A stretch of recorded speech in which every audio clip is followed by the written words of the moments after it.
Welcome to the July 28th, 2026 meeting of the Planning Board. First, we'll take a roll call to introduce board members and staff. Tim Halladina, Here. Maureen Collins-White, Here. Ellen Rawlings, I am here, also joined by Jess Cole, our recording secretary, Nora Lockney. Sorry, I just saw Phil come in, so I lost my rhythm. Phil, hi. Hi, I'm here. Phil. Okay, Phil Giordano is here. Nora Locknane, our Director of Community and Economic Development, and we are also joined by Evan Cardamino from Westwood Media Center. This meeting is recorded by Westwood Media Center and broadcast live on local cable television Comcast Channel 6 and Verizon Channel 42. Meetings are also live on the Westwood Media Center's YouTube channel.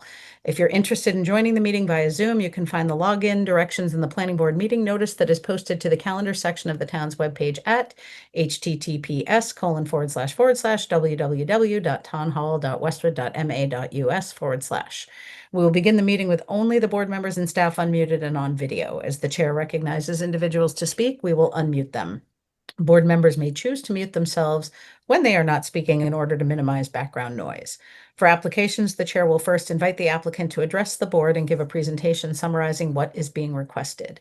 Board members receive the application materials prior to the meeting and will have reviewed them.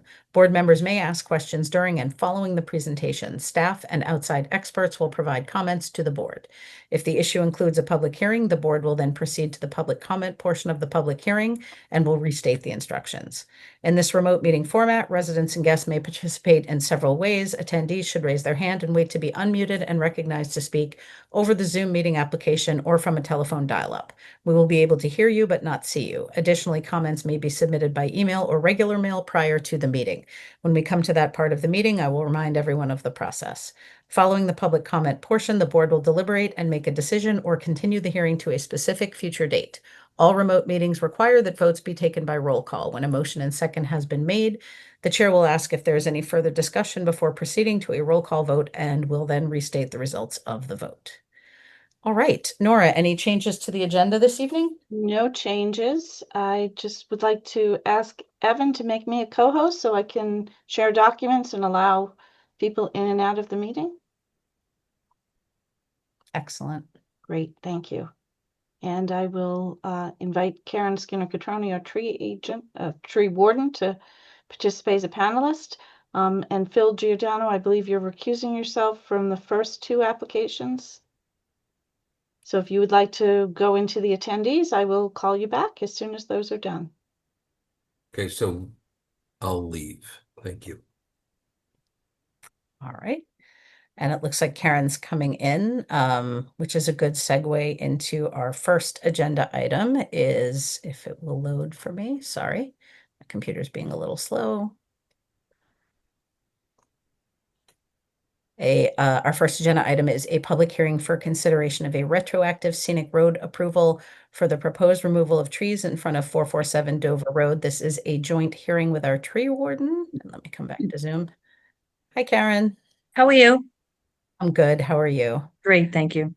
So we're also joined by Karen Skinner-Catrone, who is our conservation agent and our tree warden. To open this hearing, I will read a brief portion of the hearing notice. The Westwood Planning Board and Westwood Tree Warden will hold a joint remote public hearing on Tuesday, July 28th, 2026 at 7 p.m. via Zoom for consideration of a retroactive scenic road approval filed by Stephen David, number PB 26-16 for the unauthorized removal of at least 2 trees in the public right-of-way adjacent to 447 Dover Road, Westwood, Mass. 02090, pursuant to Westwood Planning Board Scenic Road Rules and Regulations and MGL Chapter 40, Section 15C, the Scenic Roads Law. The land affected is the public right-of-way in the vicinity of Assessor's Map 13, Lot 19. All right, and with that piece of business done, I see Mr. David has joined us. Welcome. Good evening. Oh, there was a delay in your, but we can hear you. Sorry, I couldn't hear you, but I can hear you. So Nora, how would you like to proceed? So let me begin by showing you a plan we have of this property, so that we can all get on the same page. So can you see my screen? Yes. All right, this is a plan that was submitted prior to the start of construction, and it's difficult to see on here, but the highlighted section at the bottom shows a single 4-inch cedar tree that was identified within the public right-of-way along Dover Road, which is a scenic road. So the area below this darker perforated line, that's the lot line. Everything below that is the right-of-way, and the area from that dotted line down to this solid gray line is the shoulder of the Dover Road scenic road. So there was this one tree for sure, which was in that area, and then the tree warden went out in, I believe it was in April, and identified one other tree. One other stump of a tree that she believed was taken down within the right-of-way. That other tree, I believe, was over on the far right, close to an existing utility pole, and it was very close to the property line, if not partially on the property line.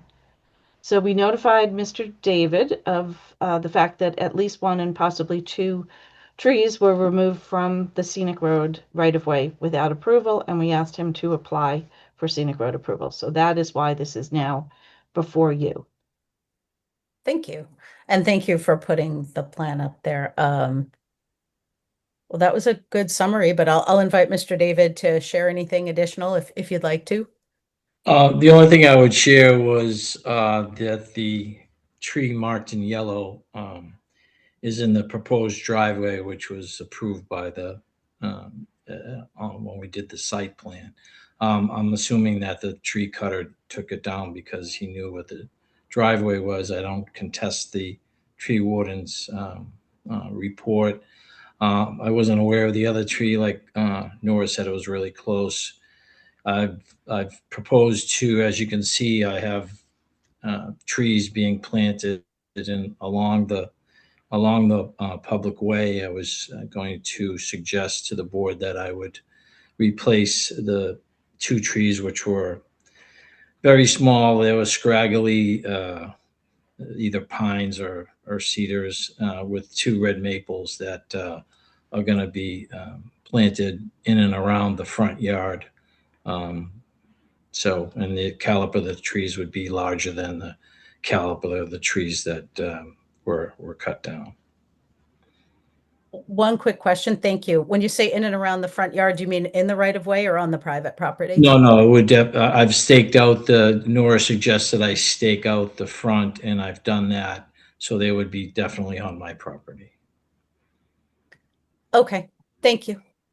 Karen, before I go to planning board, was there anything you wanted to add? No, around April 30th, I went out, there was a complaint, so I went out and took several pictures. I loaded those on to the open application under PB 2616. And most of the trees that were removed were on private property. There were just the two that were in question. Okay, thank you. Nora, any additional staff comments before I turn it over to board member comments and questions? The only other question I have is that typically when you do have a tree removal situation, you usually require the replacement trees within the public right-of-way so that they are then protected by the scenic road approval. Thank you. Yeah, that was my initial reaction as well.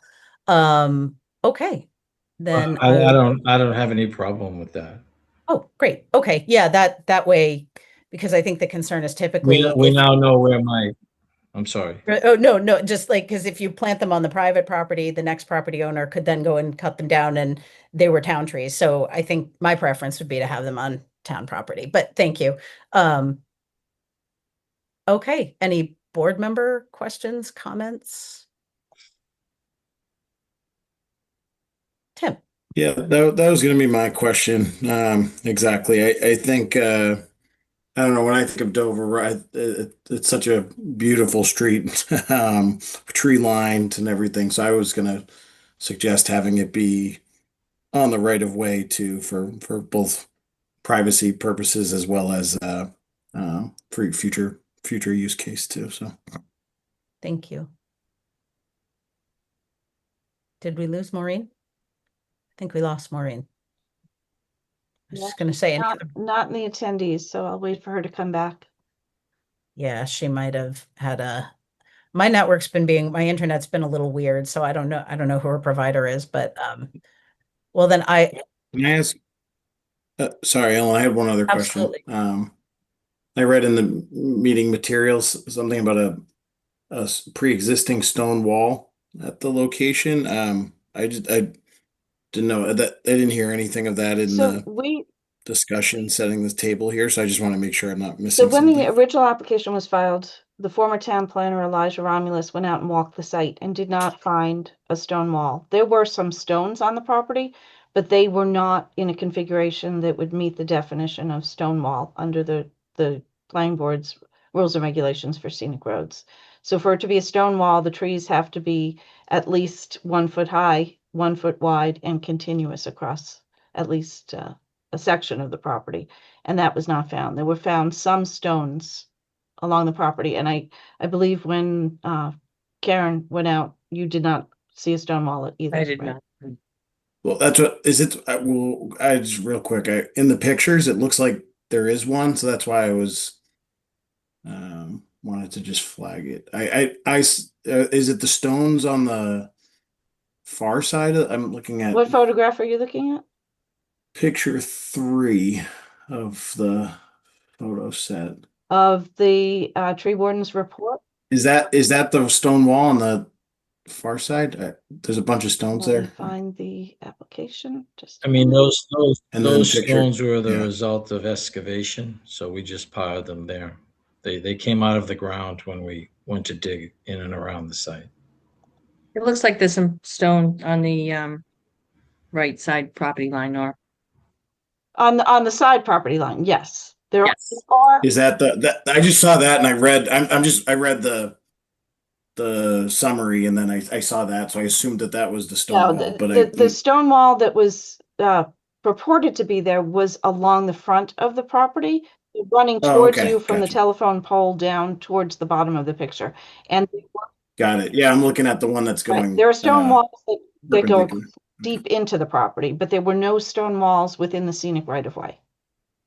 And Okay, that was before got it. any Thank you. work was started. We had the town planner had gone out and done a survey, and he did not find anything that qualifies a stone wall. The only thing he did find was the one tree that was shown to be within the driveway area, and his advice was to file for a scenic road approval to remove that tree prior to installation of the driveway. And during construction, a temporary driveway was put in, and that tree was maintained throughout most of the period of construction, but then somehow in April this year, it came down. So I don't know if that was a miscommunication with the contractor on site or what happened, but the tree came down before any scenic road application was. Got it. Okay. Yeah, sorry, I was looking at the Yep. wrong well. Thank you. Maureen, good to see you back. I'm glad you were able to get back in. I know. It just went, oh, It happens sometimes. It just it was drops. like I said, okay. Like, oh, I was about to ask you if you had any questions or comments. You weren't there. So do you have any questions or comments on this application? Oh, I do not. I took a look at the pictures and I did read the description of everything that had been posted. And I did hear before I got booted out that he was going to replace the tree in like as a public shade tree almost. Correct? Correct. Okay. Thank you.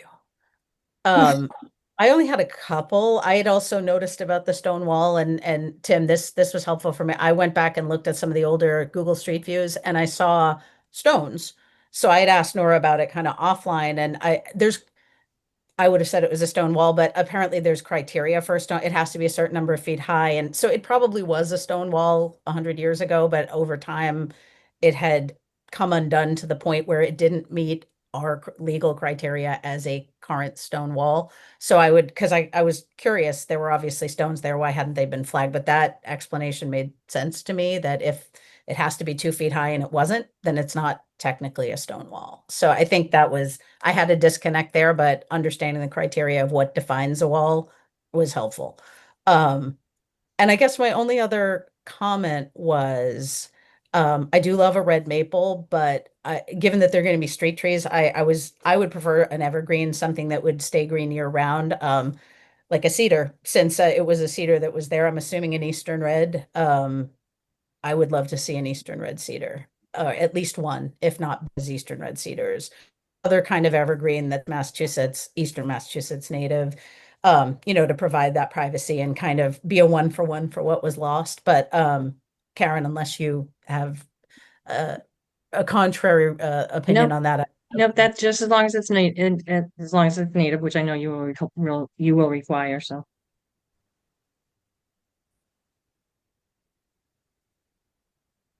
Any other comments, questions from this group before I open it up to public comment? Maybe how many do we anticipate being replanted on the town property line then? 2. So I just want to put up, this is your scenic road regulations that are in effect currently until the new one is recorded. And this says the tearing down or destruction of stone walls shall mean the destruction of more than 15 linear feet of stone wall involving more than 1 cubic foot of wall material per linear foot above existing grade, but shall not be construed to include temporary removal and replacement at the same location with the same materials. So what Elijah looked at was to see if there were 15 linear feet of wall that was 1 cubic foot of material per linear foot above existing grade, and he found that that was not the case. Thank you. All right, then at this time, I think it makes sense to open up the floor to public comment as this is a public hearing. If folks would like to share thoughts or ask a question, please either raise your hand and we can enable you to speak, or you can enter your question or comment in the Q&A portion of the Zoom application. We will just need your full name and address for the record to be able to address your question or comment. We can give that a minute.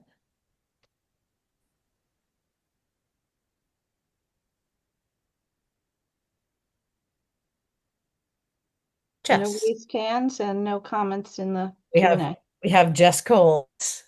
I just have a question as a resident, Jessica Cole, 23 Eastman Avenue.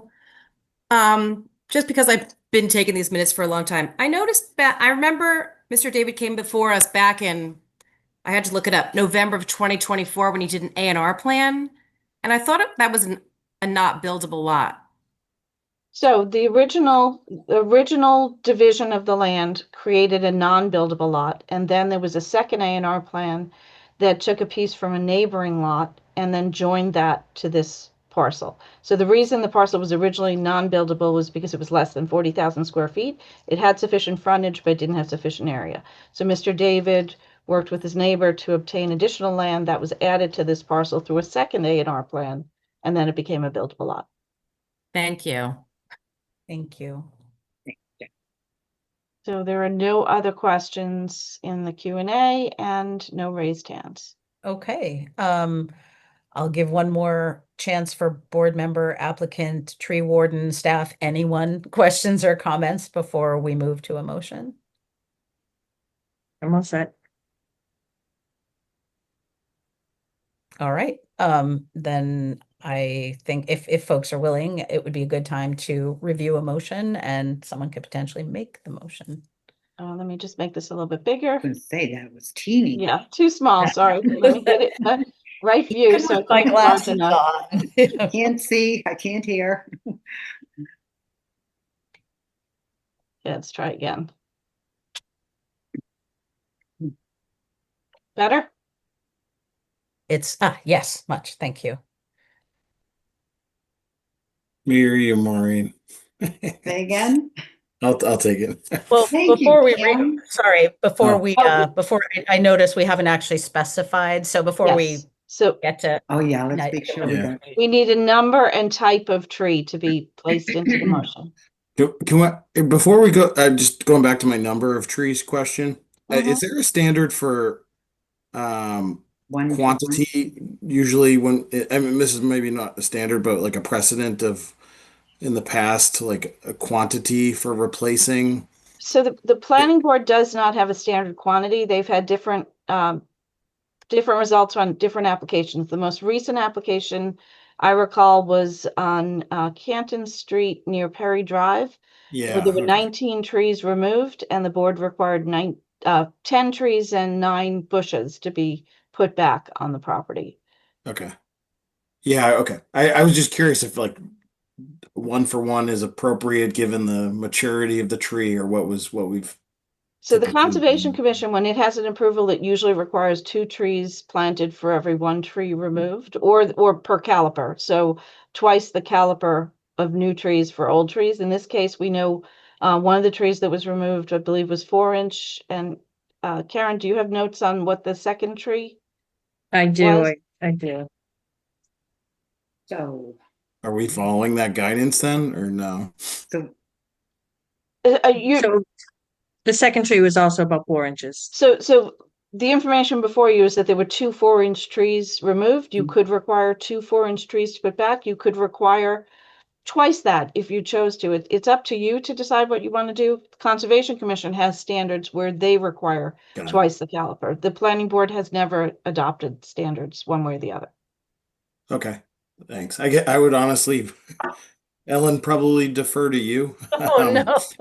But I would think we would want to try to be consistent with conservation. But I'm not an expert here, so I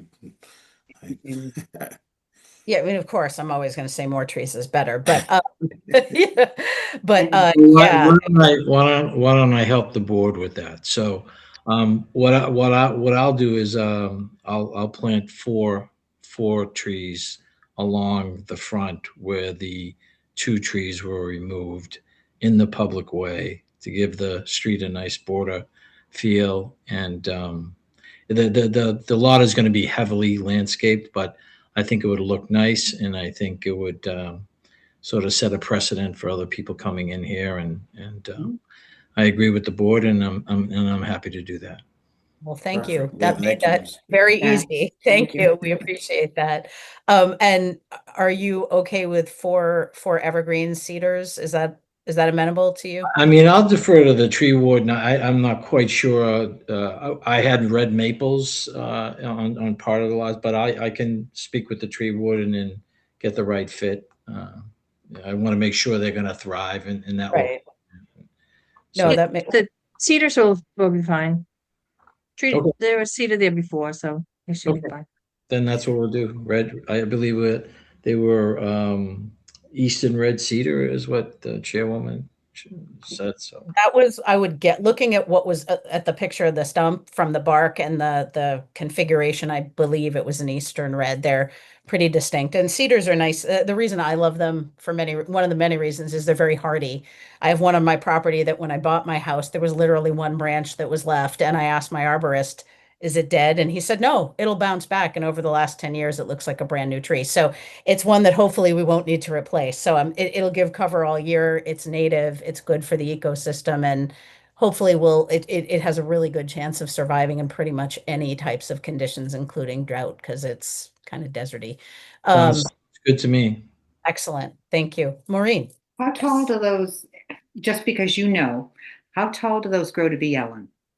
Do you They're know? not like an oak. Like the one on my property, the one I'm thinking of is, geez, maybe 10 to 15 feet, and it's Oh. old. It predates me. So I think they're a good tree to have near power lines. And Karen, jump in Mhm. if I'm not right about, they don't get towering like an oak, or even Oak. tons of maples don't get as big as oaks, but they can need a little bit more coaxing to grow away from the power line. So Right.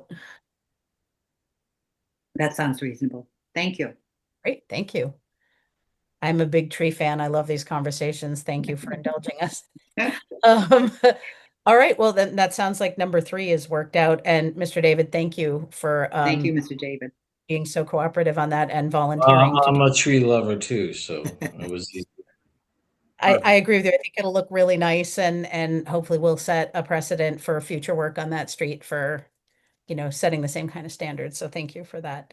Okay, it sounds like we have worked that out, and we have a complete motion. So Tim, I think, Maureen, Yeah. you still have your hand up. Did you Oh, have another question? No, Okay. sorry.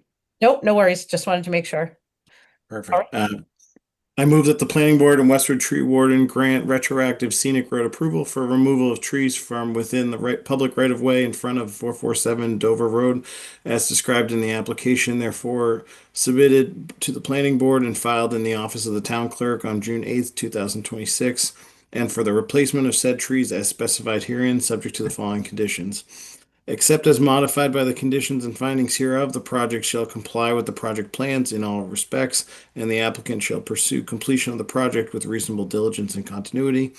If the project or any condition imposed in this decision requires any other permit, license, or other approval from any board or commission, or any agency of the town of Westwood, or other regulatory agency of the Commonwealth or the federal government, the applicant shall make an appropriate application for the same and shall obtain all required approvals prior to the start of any work.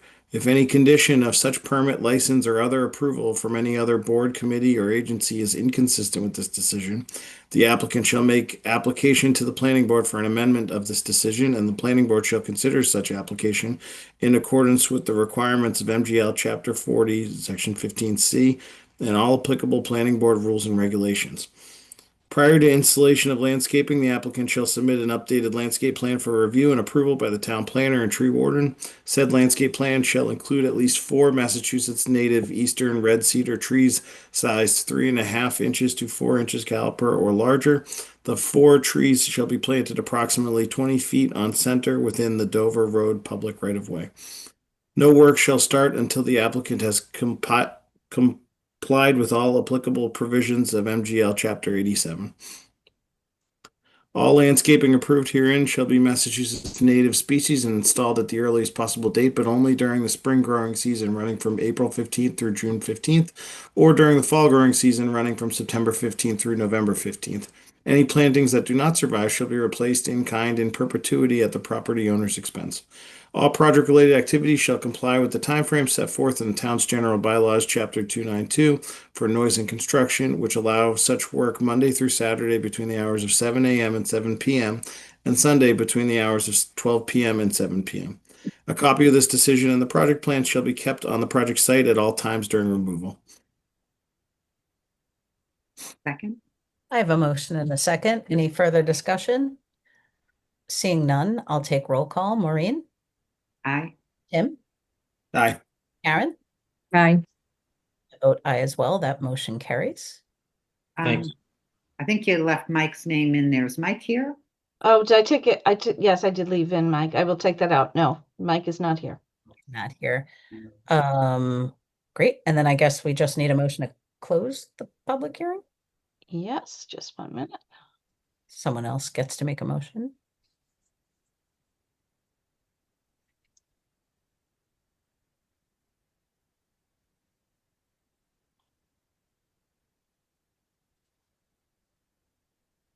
I move that the planning board close the public hearing for retroactive scenic road approval for the removal of trees from within the public right-of-way in front of 447 Dover Road as described in the application, therefore submitted to the planning board and filed in the office of the town clerk on June 8th, 2026. Did we lose Maureen again? I think we lost Maureen again. Oh dear.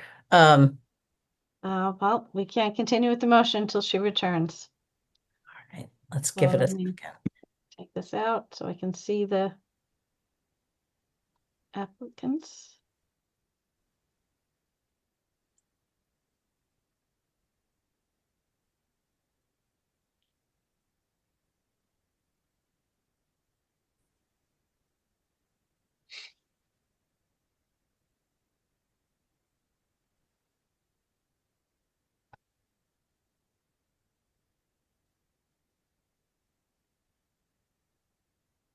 I think she's back in the She's back. attendees. Yes.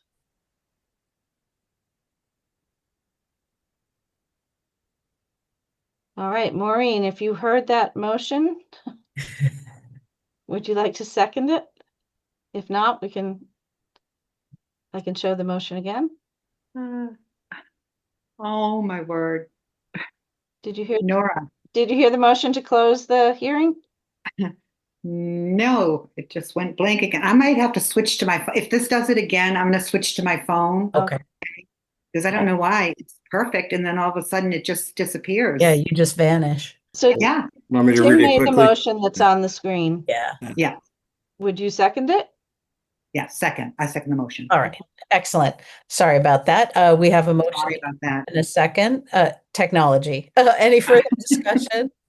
Seeing none. I'll take Give me roll. about 15 minutes. It'll do it again. Right. Well, I'll ask you first to vote. Maureen, Hi. Tim, Aye. Karen. Aye. I vote aye as well. Okay, good. We got that done just in case we lose a board member. All right, that public hearing is closed. Thank you, Karen. Thank you, Mr. David. I know you. you're for the next one. Thank you. All right. Nora, Then did you need me for anything else? No, The you're all 21, set. 25? You're Okay, set. thank you. Thank you, Karen. Have a good night, everyone. thank you. Thank Thank you. Thanks, Karen. Hi, Karen. Good night, Stephen. All right, then our next agenda item is consideration of proposed modifications to flexible multiple use overlay district FMUOD special permit approval for retroactive sign approval and landscape alterations at 436 Washington Street. And this is also Mr. David. Sorry, I just dropped my elbow rest. So Nora, would you or Mr. David like to take lead on presenting this? So, Stephen, why don't I get your plan up and then you can explain what you're Sure. showing in your plan. Give me 1 minute.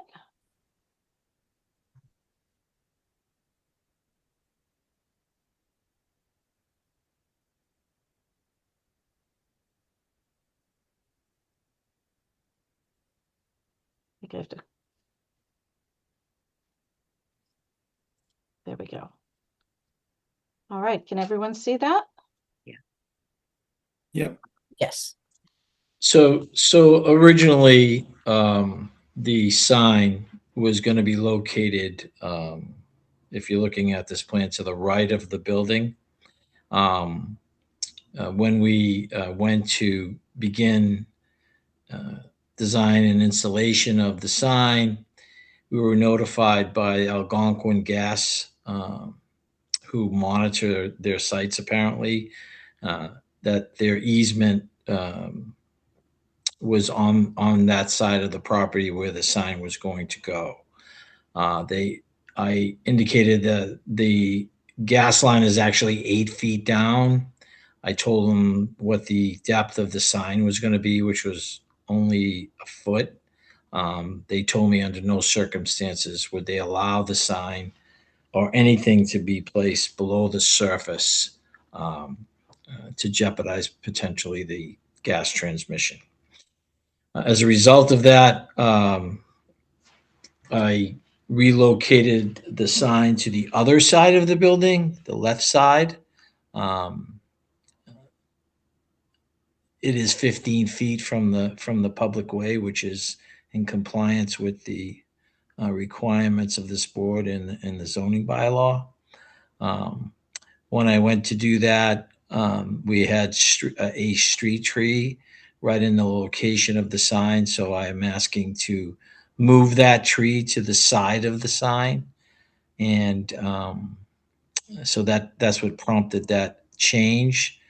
I noticed when Commissioner Perkins reviewed my request, he also indicated that my bench, which was part of the original design, was in the public way. It's behind the sidewalk, but it's in the public way. He made observation of that. When I was informed by Nora, I told her if the board wants me to leave it there because it's actually used by the public as they walk along the sidewalk, I can leave it, or I can move it back and have it completely on my property, which will make it a little bit less accessible, but it's not a problem for me. Likewise, the lamp post, which I have not installed because of this situation, would be located behind the bench to provide light for people who sit there in the nighttime waiting for a bus or someone to pick them up or whatever. So those are the requests that I'm looking to do. Taking away any plantings. The site heavily landscaped, and we just, because of those reasons, have requested those changes to the board. Thank you. Thank you. Algonquin's pretty stringent about that. I appreciate you made a good argument as to why it would not be a threat to the gas line. Yeah, they I don't know how before we started to sort of dig around, and next thing you know, there was someone from their company there. They must monitor these things pretty closely, because I was really surprised, and they were really aggressive about not having anything done in that area. Yeah, that's been my experience as well. On the one hand, I appreciate that they are paying attention, but yeah, I hear you. All right. I will open up the floor to board member, or sorry, Nora, any additional staff comments before we go to board members? The only comments I would have were on the location of the bench. So a bench is most easily used if it's close to the sidewalk. So the position where it's already been placed works very well for the use of a bench. However, it would require a license from the select board in order to occupy public property. So for the bench, I think it's still best to keep it there, and I would recommend that the board might want to grant it at that location, subject to the issuance of a license, and if a license couldn't be obtained, require the bench to be moved back. The light post could go either way. I think if I were Mr. David, I'd probably want the light post on my own property. Thank you. That's helpful. Any board? Yes, Maureen. Yeah, I just have two questions for you. I was looking at the, I'm not sure if it was the initial plan, but it looked like there were circles and it said 2 trees removed. So there was an earlier plan. There were trees that were planted and then they were relocated Okay, so those got relocated to, to At the the site, to where they're shown on this plan now. So Okay. the trees are where they ought to be, and there are as many trees as the board approved. All the landscaping is as the board approved. and that sign's not illuminated, is it, Mr. David? It presently is not illuminated. It has the capacity to be illuminated. I can display sign plans as well. Just give me one moment.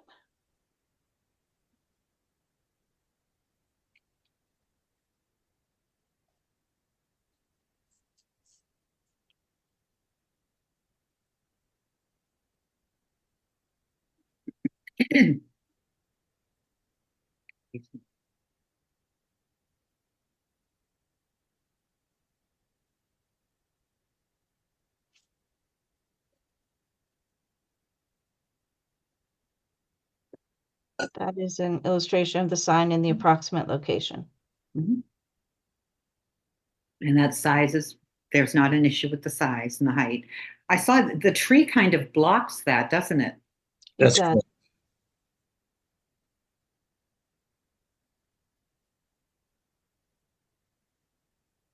And did you plan on illuminating the sign at some point? I haven't had any plans to do that. I mean, my tenant, I have a tenant in the building, a nail salon. So he hasn't asked me to illuminate it. So I haven't bothered, quite frankly.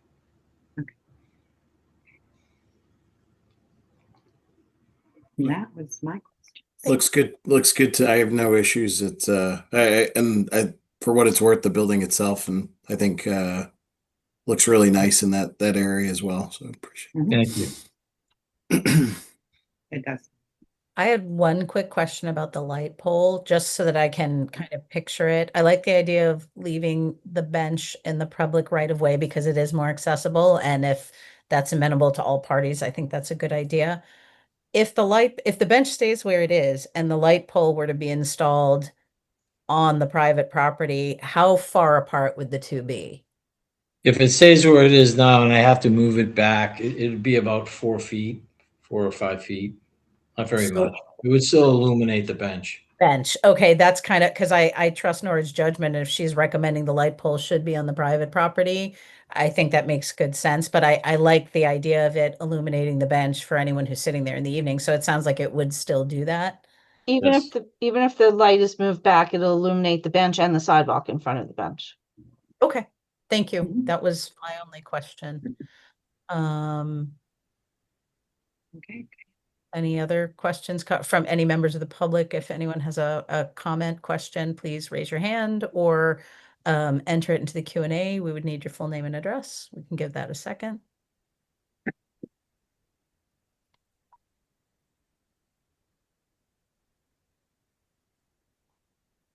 I'm not seeing anything.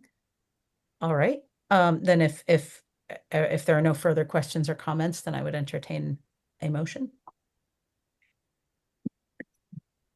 Wait, just a minute. So this is before you with a request to consider it a minor modification. So the first motion would be to determine that the proposed modifications are minor in nature. I move that the planning board determine that the proposed changes described in the application for modification of the flexible multiple use overlay district special permit for 436 Washington Street constitute minor modifications to the special permit granted on April 11th, 2023, subsequently modified on September 12th, 2023, and again on November 18th, 2025. Second. I have a motion and a second. Any further discussion? Seeing none, I'll take roll call. Tim? Aye. Maureen? Aye. I vote aye as well. That motion carries. I move that the planning board grant approval of the proposed third modification to the flexible multiple use overlay district special permit for 436 Washington Street, subject to the following conditions. Except as modified by the conditions and findings hereof, the project shall comply with the project plans and with the conditions of all prior decisions in all respects, and the applicant shall pursue completion of the project with reasonable diligence and continuity. If the project or any condition imposed in this decision requires any other permit, license, or other approval from any board or commission or any agency of the town of Westwood or other regulatory agency of the Commonwealth or the federal government, the applicant shall make an appropriate application for the same and shall obtain all required approvals prior to the start of any work. If any condition of such permit, license, or other approval from any other board, committee, or agency is inconsistent with this decision, the applicant shall make application to the planning board for an amendment of this decision, and the planning board shall consider such application in accordance with the requirements of MGL Chapter 40, Section 9, and all applicable planning board rules and regulations.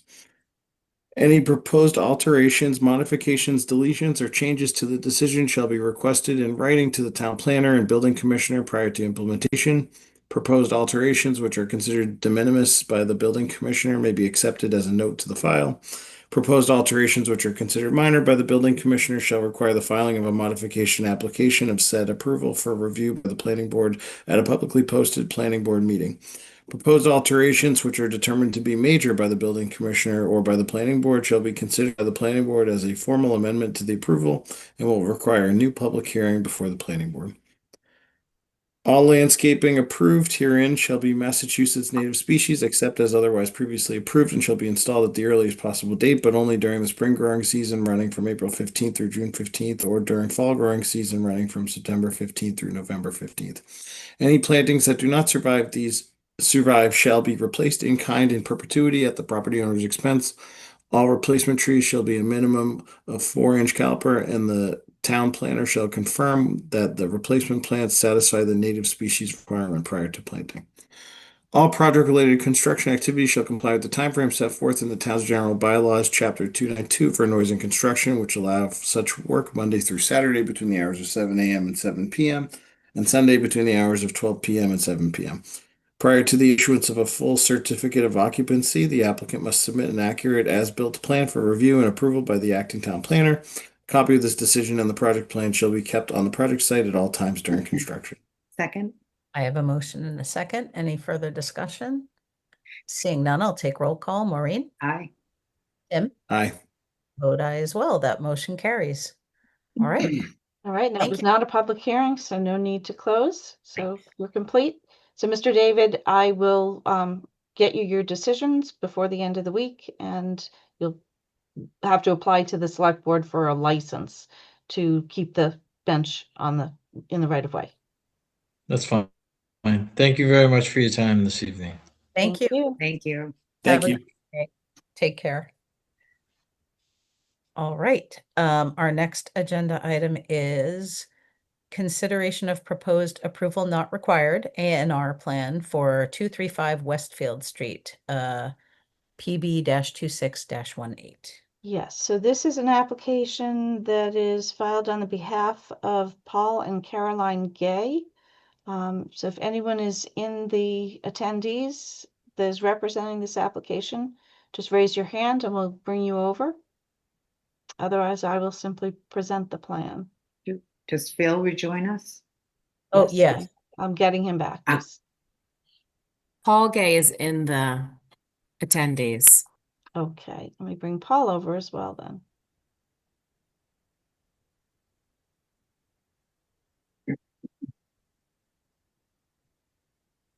Welcome back, Phil. I'm back. Thank you. We missed you. Okay, shall we give it a minute for Mr. Gay? Yes. And while we're waiting for him, I will get the plan.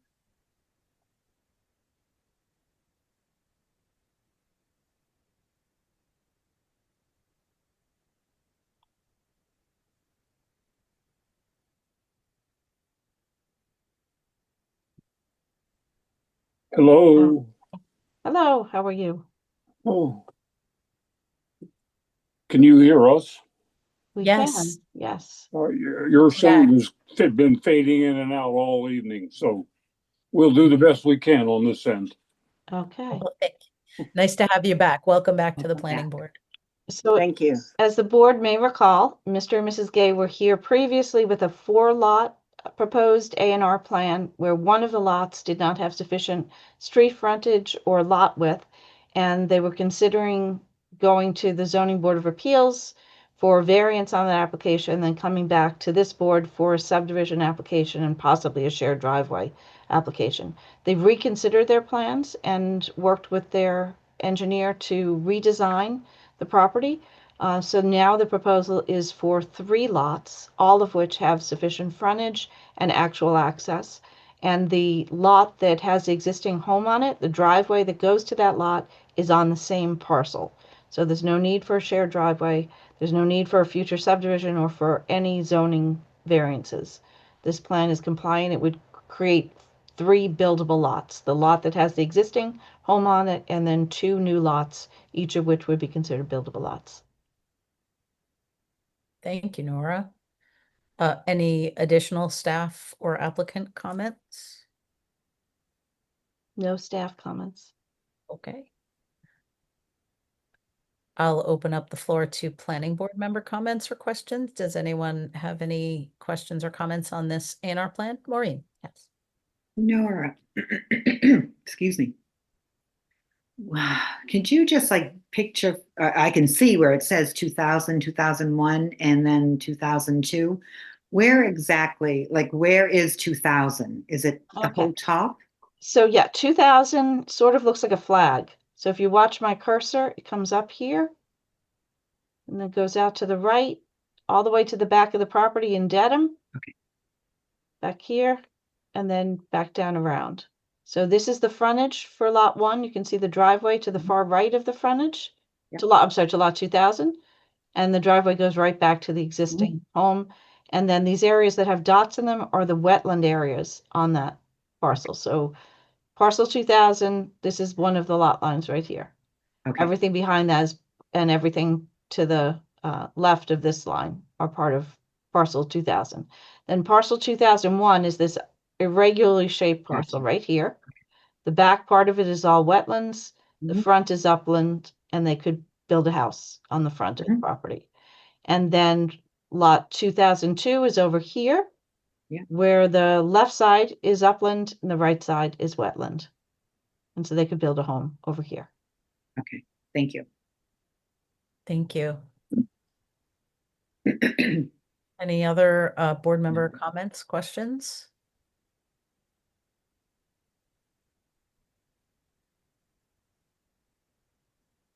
I'm not seeing any. I appreciate Mr. and Mrs. Gay taking the time to revisit this plan. And I think the 3-lot solution is wonderful. I think it solves some of the outstanding issues. So I appreciate you taking the time to do that.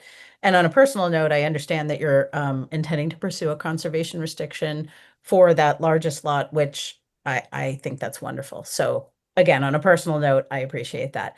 Thank I you. had I had no other comments or questions on that. I think the redesign was very clear and the plan is compliant. Mhm.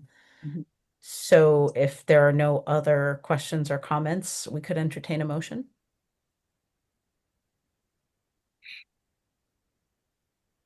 I'll jump in on this one since I was out.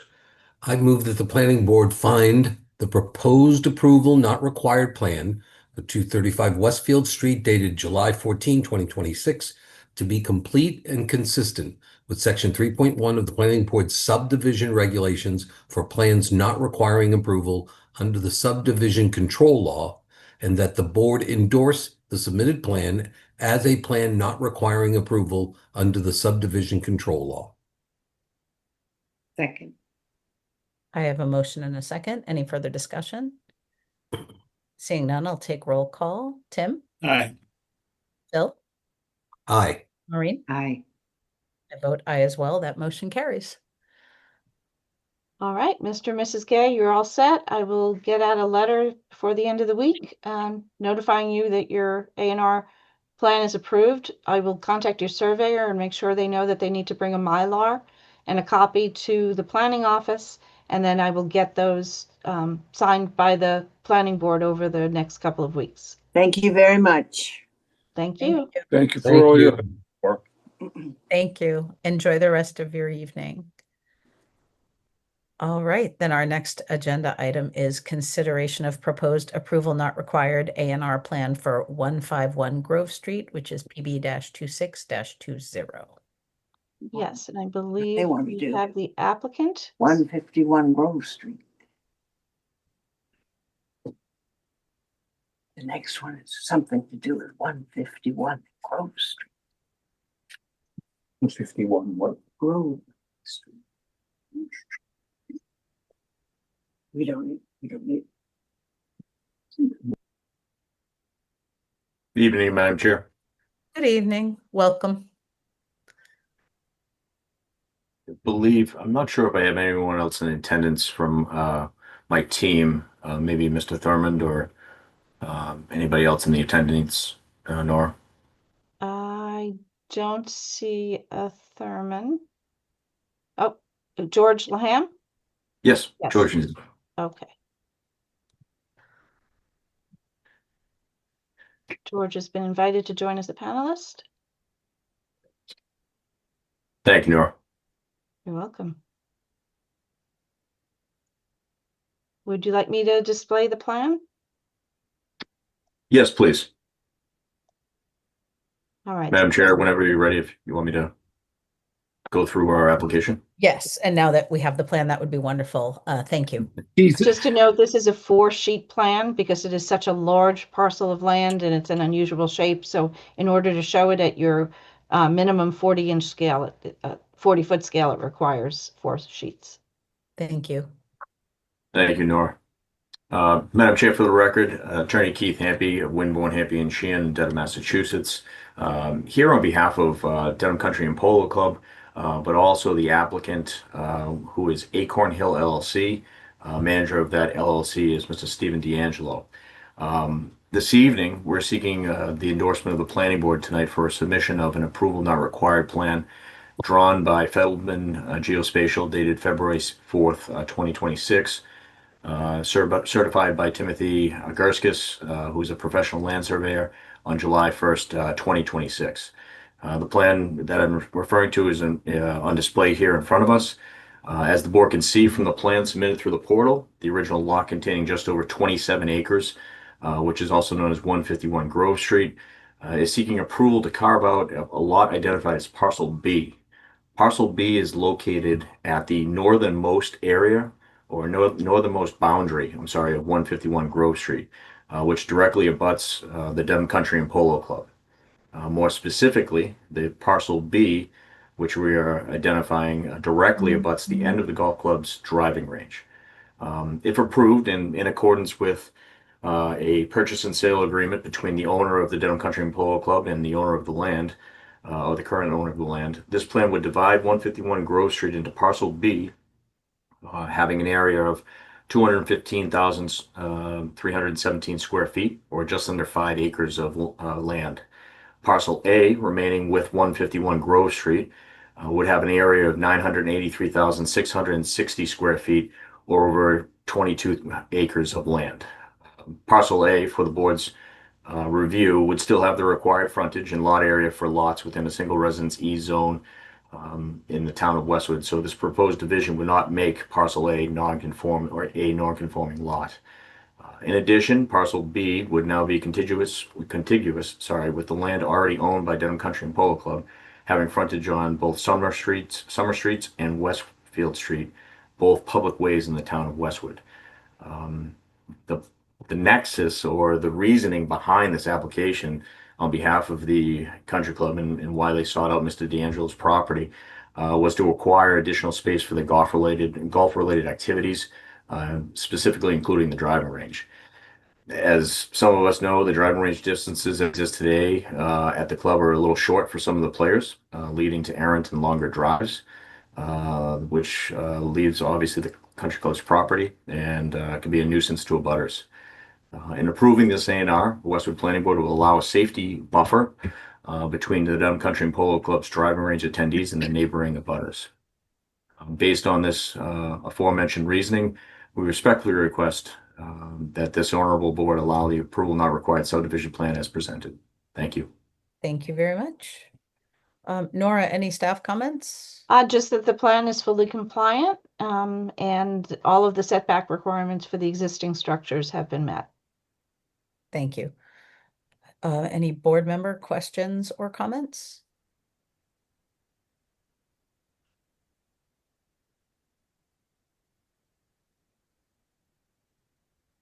This sheet is probably the one that is most clear. This is parcel B right here that will be carved off and conveyed to the Dedham Country Polo Club. I believe for eventual combination with the existing parcel in Dedham, in Westwood. Yes. Thank you.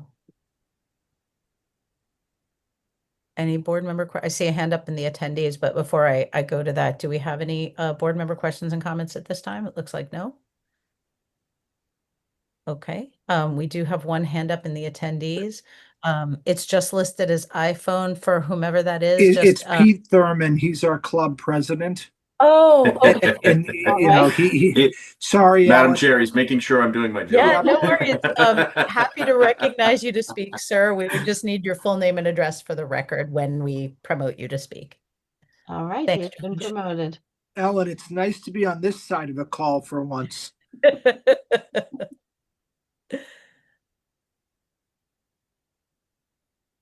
All right, looks like You're muted, Mr. Thurman. If you want to speak, just unmute yourself.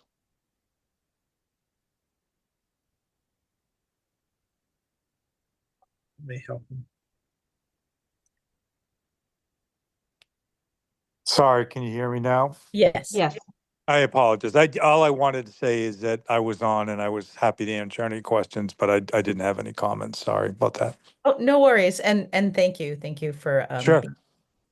it doesn't sound like we have any questions. So it was a pretty from my perspective, it was a very straightforward plan. It's compliant with the rules and regs. So there was really nothing for me to poke at. So unless my colleagues have anything they'd like to add, I think we could probably entertain a motion.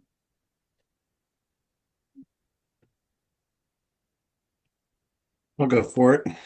I move that the planning board find the proposed approval not required plan for 151 Grove Street dated February 4th, 2026 and revised through July 2026 to be complete and consistent with section 3.1 of the planning board subdivision regulations for plans not requiring approval under the subdivision control law, and that the board endorse the submitted plan as a plan not requiring approval under the subdivision control law. Second. I have a motion and a second. Any further discussion? Seeing none, I'll take roll call. Phil? Aye. Tim, Aye. Maureen? You were muted, Maureen, sorry. Aye. Thank you. I vote aye as well. That motion carries. Thank you, Thank Madam you. Chair. Yeah. Thank you, members of the board. Thank you you. very much. Appreciate it. Thank you. Thank Have a you. wonderful night. Thank you, Nora, Nora, for you all do your a help. fantastic job, Nora. Thank you. She does. Thank you all. Enjoy the rest of your evening. Have a good night. Good night. Thanks. All right, then our next agenda item is, it's going to be a public hearing for consideration of environmental impact and design review, EIDR approval for change of use and exterior and site alterations for a proposed Walmart Spark store and special permit for reduction of required parking at 21 to 25 Southwest Park. It's PB-26-21 and PB-26-22. And as this is a public hearing, I need to read a short portion of the hearing notice.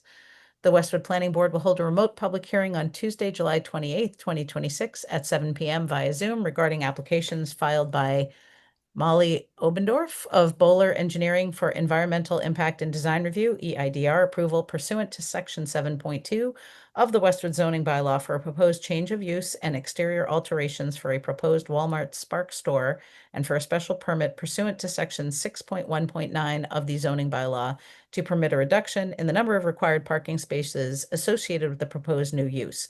The applications propose exterior alterations to an existing commercial property at 21 to 25 Southwest Park, Westwood, Mass. 02090, also known as Assessor's Map 17, Lot 66, including the replacement of an exterior door, installation of a handicap accessible ramp, and associated site improvements.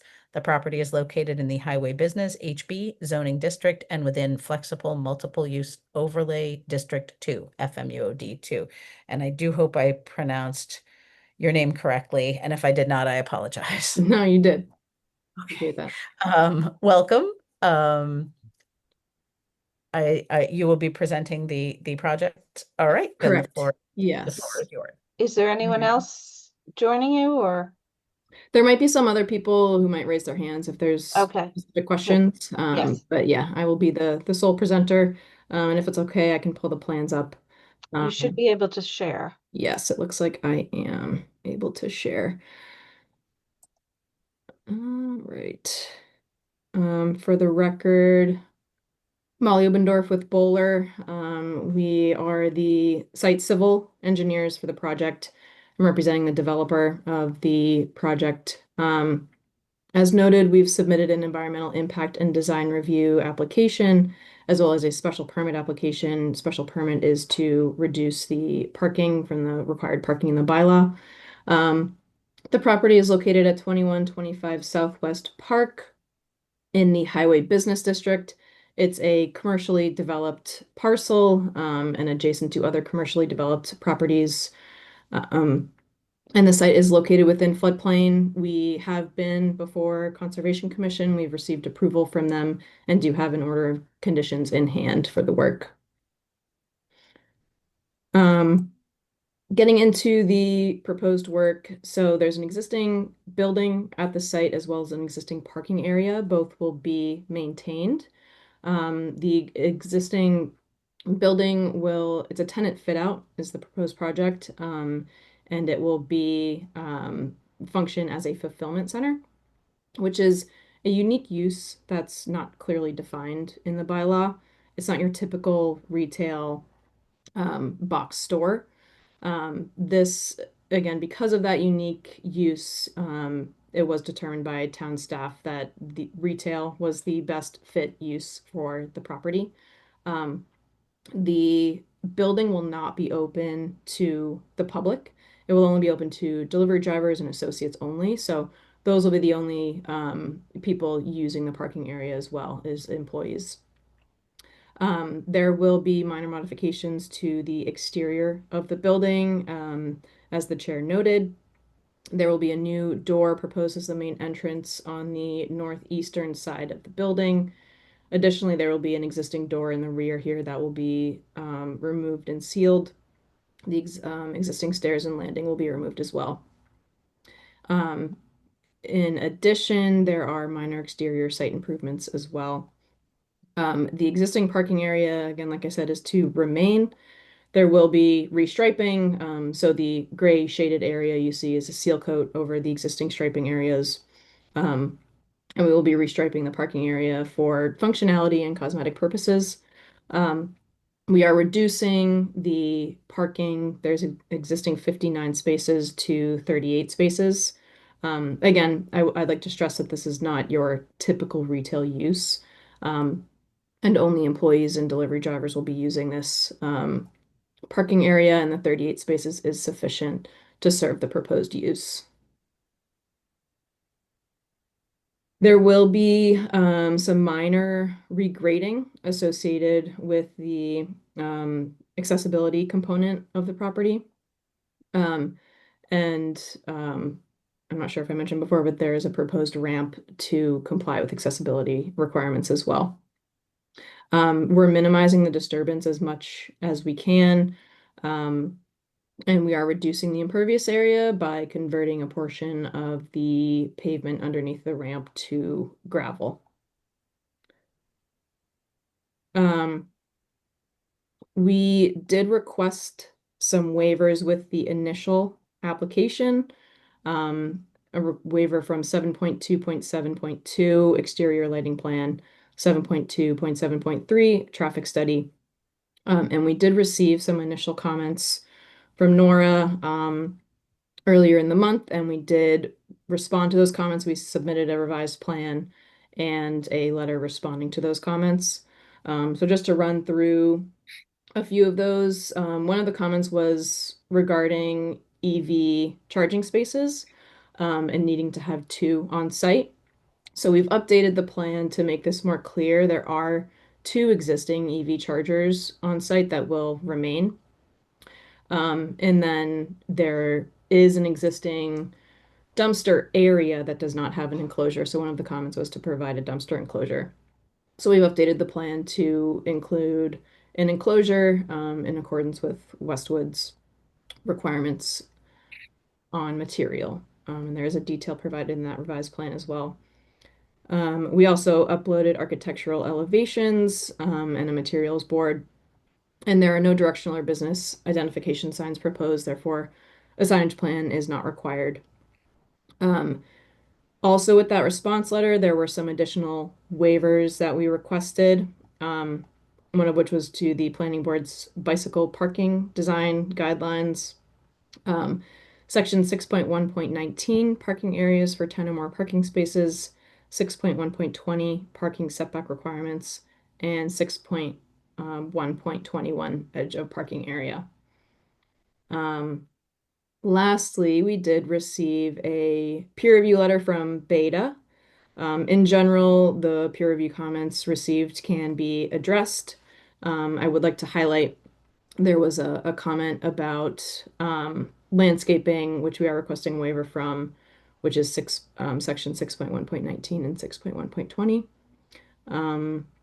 Lastly, just want to note that we are compliant with the stormwater standards under redevelopment project.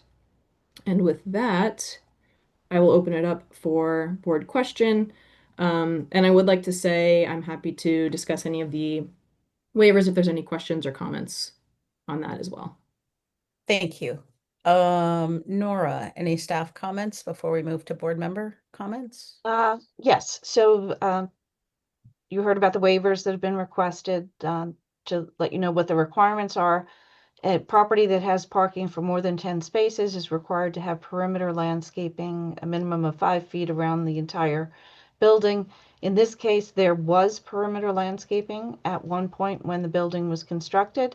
There are areas that are simply mulched now. There's no landscaping in that mulch, but it doesn't go all the way around the building. It's really around the front portions of the building along Southwest Park Road.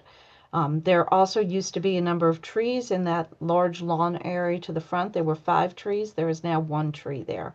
So over time, the landscaping that had been required at the construction of this building has been removed. So the board typically requires replacement of that landscaping. Another waiver request is for bicycle parking. So I agree that the most people using this facility would not bring a bicycle there. If you're a driver picking up an order of groceries, you wouldn't come on bicycle, but there could be staff that are stocking the shelves or someone who's working at the facility that may ride a bicycle there. So I think it is usually the board's position that every property in town has at least one bicycle rack. So if you'd like to consider a waiver, it's within your purview, but that is a little bit outside of what you typically do. And then the third thing I'd want to mention is the materials board. Molly, if you could show the architectural plans and the materials board, I think the board would want to see that. A materials board is needed because there's infill brickwork where there's a door being removed, one or two doors being removed and being infilled. So you would need a materials board to make sure the brick and the mortar are compliant with a match for the existing structure. And then also the glass. So the glass on this building is a little bit unique. It's mostly a copper colored mirrored glass for the building. And I believe, so you can see that lower picture there, the glazing for the new doors. You'd be looking for them to match that rather than have clear sliding glass doors as you'd expect in another store. So I think we need an actual sample of that type of glass to make sure that the match is accurate, and same with the brick. We need the actual brick itself, the specified manufacturer, color, type of brick, and the type of mortar for a check. So this could come in before you meet again at your next meeting, so you could see that, or if the board preferred, they could allow the town planner to review the materials when they come in. Thank you, Nora. All right, I will go to my colleagues. I have a few thoughts, but I will hold them until after my colleagues have had their chance to speak. Any board member questions or comments?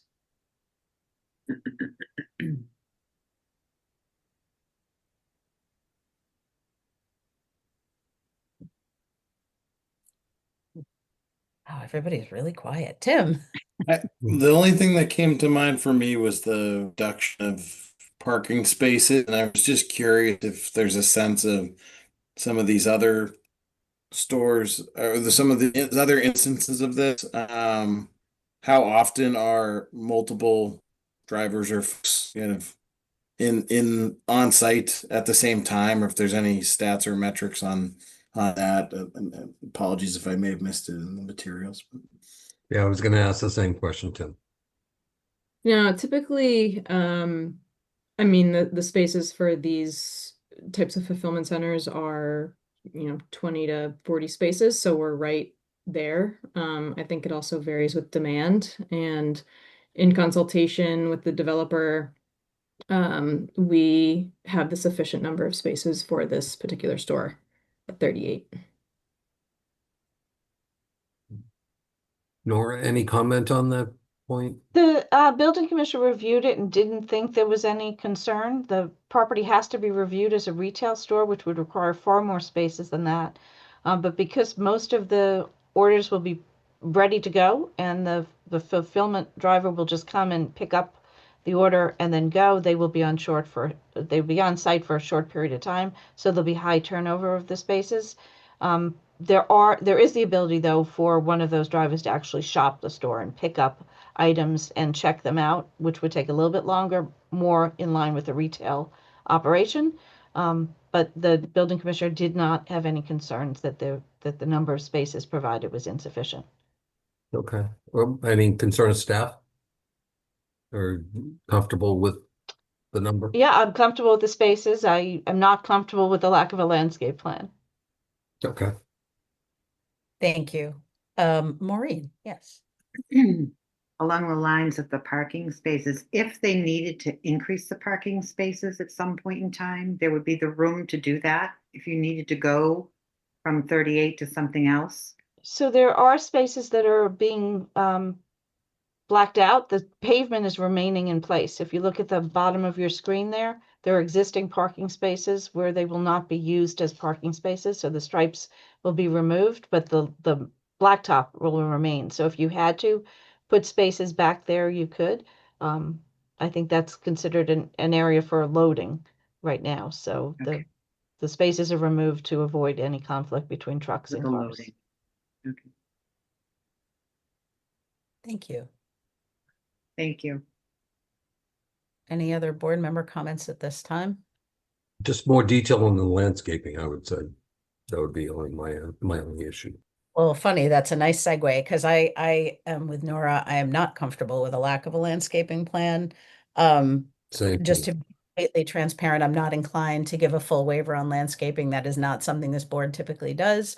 We even made our own school department replace trees that had slowly disappeared over the years. I read that the argument proposed was, well, there really isn't much landscaping there now, but as Nora highlighted, there should be, and it's slowly deteriorated over the years. And when people come in for a site review or a change of use, that's when we as a board get to say, you need to bring it back up to the standards that we expect. So I'm not personally willing to waive the landscaping. So I would like to see a landscaping plan that would bring it back to compliance with our standards. Just for your information, as you look at that, we do require all Massachusetts natives, Eastern Mass preferably. So a landscape plan that already has real Eastern Massachusetts native plantings would be good. I had a couple of other questions, and this is probably more for Nora, but I did notice we don't have anyone from Beta here this evening, correct? We do not, no. Okay. I did notice there was some comments on the stormwater drainage, and that even though the number of spaces was going to be reduced, the impervious surface wasn't changing. So they had some suggestions about how to manage runoff and whatnot. Does everyone feel satisfied with that particular issue? Because stormwater runoff is a big concern. I was wondering about having Beta just sign off on it, if we could get that. I mean, I would prefer that. I'd say on the edge of comfortable, but would like an extra level of comfort. So Beta's comments were specific to what they thought needed to be done. Right. As far as stormwater improvements. May I speak to that? Thank you. Yes. So yeah, their comment was about adding landscape beds in the parking area to remove some of the impervious area. We are currently doing that in the ramp space here. We're reducing that impervious area. So we are actually improving the site, and it is redevelopment because we're reducing that impervious area. There's not really anywhere in the parking area that would make sense to add green space or a landscape island. And we're not increasing the impervious area, not expanding it, and we're maintaining drainage patterns. So we're really maintaining the existing integrity of the site and improving on it by reducing that impervious area. Okay, thank you. I'm trying to find the exact quote that I was looking for. It was something about an oil hood. That was what caught my eye. Yes, the Beta recommends that the catch basins be improved with oil hoods and minimum 4-foot deep sumps. Yes, so we are actually, it looks like there was a note here that looks like it might not have been saved in my last drawing, but a hood is to be installed within the existing catch basin. I will add a note that says that the catch basin needs to have sufficient sump. If it doesn't have a sufficient sump, it will need to be replaced with a catch basin that does. So that is part of our plans. Again, I apologize that it looks like that note is missing. I will update that. But we are proposing, there's only one catch basin on site.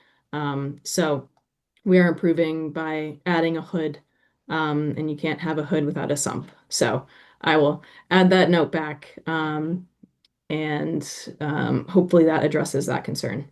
Thank you. There was a disconnect for me there. So that if a note didn't save that. Yes, yeah.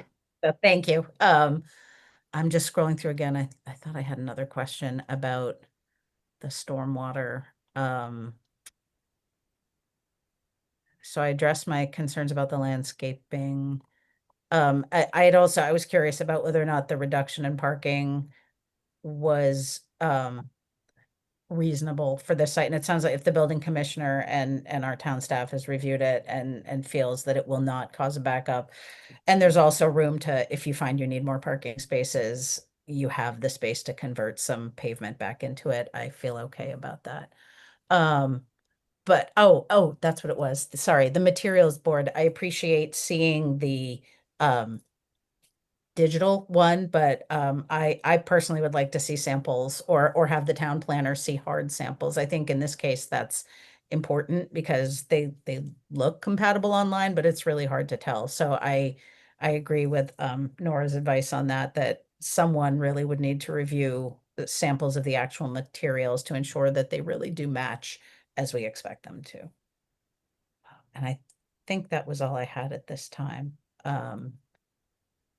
Before I turn this to public comment, were there any other comments or questions from my colleagues? So Nora, with the landscaping, how do we proceed tonight? Do we So go? I'd recommend that you continue the hearing to your next meeting on August 18th and ask the applicant to submit a landscape plan prior to that date so that you can review it at that meeting and hopefully grant approval at that meeting. You would need to give some guidance tonight, though, what that landscape plan should include. So you have Beta's recommendation that pavement be removed, possibly at the bottom of the plan there, and green space added at that location. I'm not sure that's the best thing to do here, especially since they are asking for a reduction in parking. It might be beneficial to maintain that pavement just in case additional parking is needed at some time in the future. I think if we just make sure that we return all of the previously landscaped areas to actual landscaped areas instead of just mulch and grass beds, then I think that meets your landscape requirements in the zoning bylaw. It doesn't improve a reduction in the impervious surface, but it does allow for wicking through new trees and shrubs. So a continuance essentially is really required. That's what I'd recommend, but giving guidance first to the applicant for what they need to do before they come back to you at that continued hearing. Okay, understood. And one other question, actually, thank you, Phil, for that. So if we were to continue and we are going to, landscaping would then constitute changes to the plans. I note they've already been to the Conservation Commission, which from my perspective seems a little preemptive. Would they need to return to the Conservation Commission?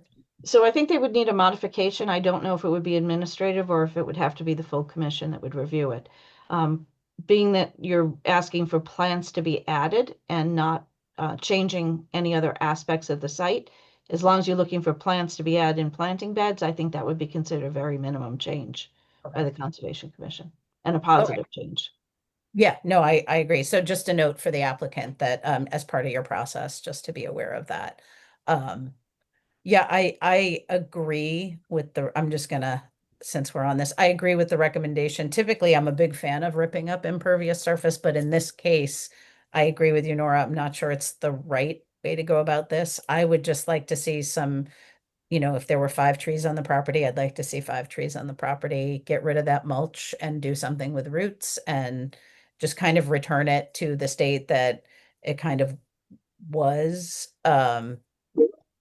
This might be helpful to show. The picture in the upper left is an aerial view that shows the 5 trees that were in front of the building. And that picture was taken in August of 2017. And then this is a recent picture, this April, where you can see only one of the 5 trees remains. And then these pictures on the right are Google Street View pictures taken along Southwest Park Road.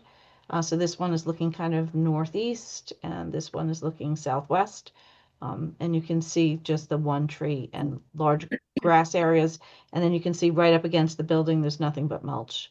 And the same is the case on the other side. There really isn't any true vegetation. So I think to meet the zoning bylaw requirements, the strips along the building would require trees and would require shrubs, and then trees could be placed in front of the building in this large lawn area in the locations where they were previously. Thank you. Oh, and I remembered the other point, the bike rack. While I understand that this is not an open retail type of business, we've actually had a couple of other businesses like that. I believe one was a lab space that had also asked for a waiver. But we need to be consistent, and we consistently do require a bike rack. That is in our bylaw. It is something that we do. So I also, I understand that it's probably not going to be a heavily used bike rack, but to Nora's point, while you don't have a public presence coming and going, you may have employees that would want to utilize a bicycle. And again, it's something that we consistently do require. So from my perspective, I would not really be amenable to a waiver on the bike rack, because we as a board, from my perspective, do need to be consistent. So I'm just putting that out there now as you're adding to your plan. I would personally like to see the bike rack on the plan. I don't know how my colleagues feel, but that's my perspective. I would echo the chair's perspective. Same. All right. Thank you. I think now is a good time to open the floor up to public comment, as this is a public hearing. So if there's anyone who would like to offer comment or ask a question on this application, please raise your hand or enter your question or comment into the Q&A feature in the Zoom application. We would just need your full name and address for the record. We can give that a moment.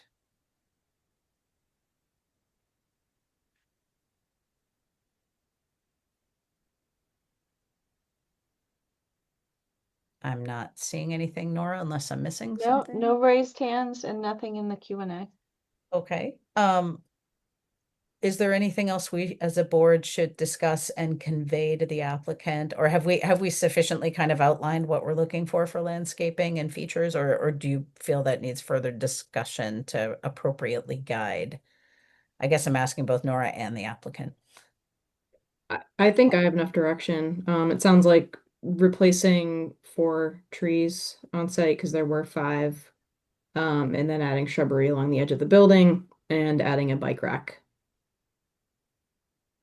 Yes, I think that's everything. And then it sounds like the board is okay with the other waiver requests, aside from those. And then materials boarded, a physical Materials board, yes. Great. All right. Then I would entertain a motion. I'll go with this. I move that the planning board find that proposed approval not required plan for, wait a Oh, minute. wait, sorry, I didn't. Let me Wrong. scroll I was up. just going to say, I think we have the wrong one. Sorry, did you just scroll up? Maureen, you were did that doing on it anyways. purpose. What the heck? What are you doing? We could do that again. I if- stopped though. I stopped. Here's the correct Okay. one. What? All right, this is for 2125 Southwest Park. Right. I move that the planning board continue the public hearing for the requested environmental impact and design review, LEIDR approval for the proposed Walmart Spark store at 2125 Southwest Park, as described in the incomplete application, therefore is submitted to the planning board. To the planning board meeting on Tuesday, August 18, 2026 at 7 p.m. via Zoom, where a Zoom link and associated call-in numbers will be provided on the town's calendar at westwoodma.gov. All right, and I just noticed that it should also say that this is a special permit for reduction of parking. All right. Approval and special permit for the reduction of our required. So you're continuing, it's a single hearing for both. So I just, that unfortunately wasn't in the original motion. So if you could just amend your motion, instead of saying the public hearing for the requested environmental impact design review approval, to say, and special And- permit for reduction of required parking. Yep, and special permit for reduction of required parking. Second the motion and the amendment. I have a motion, an amendment, and a second. Any further discussion? Seeing none, I'll take roll call. Phil? Aye. Maureen? Aye. Kim? Aye. I vote aye as well. That motion carries, and the public hearing is continued to August 18th. Thank you guys for your time. I appreciate it. Thank you. Thank Good you. night. All right, then our next agenda item is Minutes. minutes. Yay, minutes from the 7/14/26 meeting. Did everyone get a chance to take a look at them? And did anyone have any edits or suggestions? Everything looked good. Look good to me. All right. Then I'll entertain a motion. I move that the planning board approve the minutes for the meeting of July 14, 2026 as drafted. Second. I have a motion and a second. Any further discussion on the minutes? Seeing none, I will take roll call.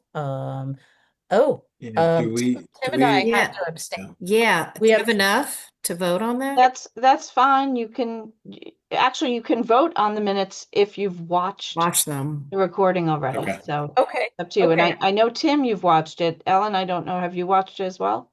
I did. I have to get that affidavit back to you. Do I need to have that You don't signed? need you don't need an affidavit to approve minutes, but Okay. if you've watched the meeting, you can approve the minutes. I did. I watched it actually later that night. So, Ellen, you all need to right. get a life. I know. I know. All right. Well then, never mind about abstaining. All right, then I will take roll call if there's no further discussion. No further discussion. All right. Maureen, Aye. Jill, Aye. Tim, Aye. I vote aye as well. That motion carries. Thank you, Jess, as always, for such complete minutes. All right, our next agenda item is updates from agency and committee representatives. Has anyone been to any meetings that they would like to report out on? Nothing. I'll just ask because the task force on town council met. Nora, I did not have a chance to be to watch the select board, although I did see the selection of the police chief. Because they went into executive session, is that correct? And on town council, did that occur, I assume? I think they voted in open session on town council right after they voted to appoint the police chief. Oh, and they- because I haven't had a chance to review the Yes, they video. reviewed both. They went off votes. the live stream for the interview portion so that whoever Correct. went second couldn't see. Right, so who went. Right. It was executive session, but it was not live stream, but it's available for review on YouTube. So they went with KP Law. They decided Okay. to select KP Law. Okay. Great. Oh, yes, right. So we have a new town council and a new police chief. Oh, I guess that's Yeah. kind of. When does the So- new town council start, Nora? I believe August Okay. 1st. August 1st. Yes. Mm-hmm. And you have a new town planner who will be starting Oh. on August 10th. Oh, And who Her is name that? is Ariel Sasser, and she was previously with Fuss and O'Neill Engineering, and other positions before that. But this will be her first instance of being a town planner with a municipality. Very much looking forward to her coming. She starts on August 10th, and she will be at your August 18th meeting, but I have assured her that I will facilitate that meeting, and then she can step into facilitating the meetings in September. That after is she gets her feet fantastic wet. news. Fantastic news, very Nora. good. And she's terrific. So very much looking forward to having her join the team. Oh, Very good. lot of newbies. Yeah, a lot of good things happening. Change. Good. Yeah, change and no vacant positions. We like that. Well, we still have one. Amanda's- We still have our housing and Our housing land land use use. is open, but we Yeah. will look to fill that beginning in September. Excellent. So onward. That's great. We did have a long-range financial planning meeting that I don't, did you report on that on the 14th, Nora? I did not. Okay. No, it was after that meeting. After that, you're right. It was after that. It was the day after that. So just very briefly, we got a nice status update from the consultants that are kind of helping put together the long range plan. There was some really cool documentation that I think we all requested be shared through Nora with the rest of the board. I don't know if we've received that yet, but you all should be receiving the copies of that. It's got things like potential revenue flows and structures for that and tax levies, and it was pretty dense stuff, but from my perspective, very positive that we're looking at this, and some discussion of, how many years forward do we look, how many years back do we look, to kind of look at where we've been and how we've been doing things and how we move forward. If I remember, Nora, the general consensus was it's pretty clear that the top two shorter term priorities are FS1 and Thurston. Correct. And then the discussion beyond that, there's a whole list of needs from all those studies, both the educational facility study and the municipal facility study. So I think that's kind of the next steps, is figuring out a realistic strategy on how to address those needs iteratively in a way that, works with people's budgets and timelines and whatnot. But I appreciated what I heard. I think the meeting was recorded. It was Zoom, It right? was recorded. Yes, it's available on the town website. It's worth watching to get the explanation from the consultants and Connor, which is far more erudite than mine was, about everything that I just kind of shared at a high level. But yeah, I think we did ask for the documentation, the slideshow and whatnot to be shared around so that everybody could take a look at it if they so choose. I was also going to ask, in anticipation of FS1 coming up, are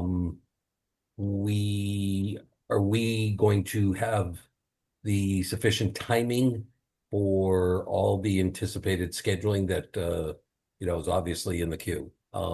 Because it's going to come through the planning board. So the plan is for the applicant, the town, to present a preliminary come to the meeting, come to the planning board and the Conservation Commission for a joint meeting for a pre-application discussion of the project.